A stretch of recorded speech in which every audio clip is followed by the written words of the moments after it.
for your summative assessment or test for the lymphatic system, you're not doing a multiple choice test for me, okay? So you're not doing any of the normal test things that you're thinking of. You are welcome to use notes on this. You are welcome to go ahead and use internet sources for this. If you choose to use internet sources, make sure that you cite where you get this information from, okay?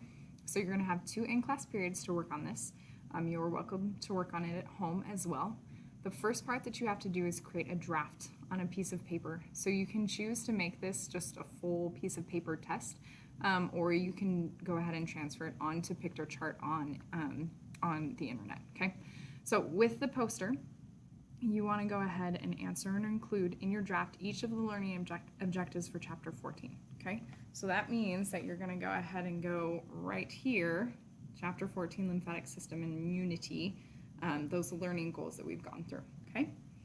So I highly encourage you to summarize the material and combine as many of the learning objectives together as you can. That's the first thing that I would focus on, because if you want to go ahead and get a 4 and do really well on this, it's going to take a lot of work because I want you to go through each of those learning objectives, okay?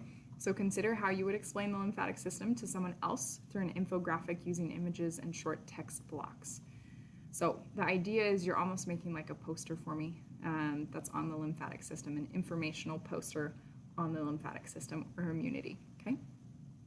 After you're done with that, you're going to take your draft and use it as a template to create an online version of your infographic, and you're going to use pictochart.com.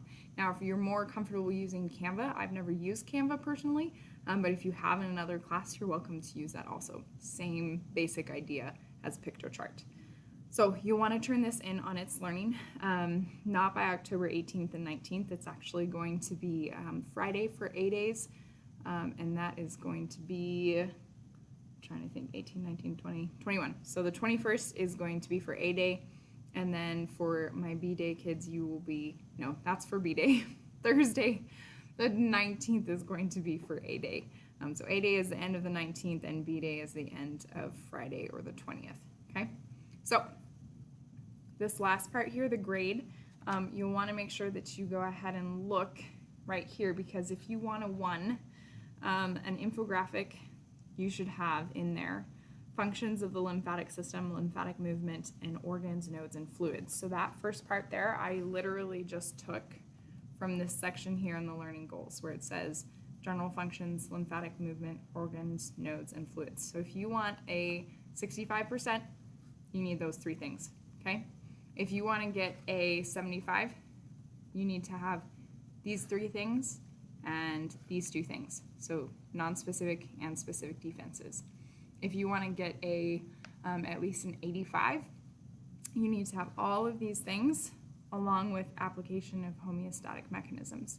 If you want a 95, you need to have all of this information that's on this page, including the predictions related to homeostatic imbalance, including disease states and disorders, okay?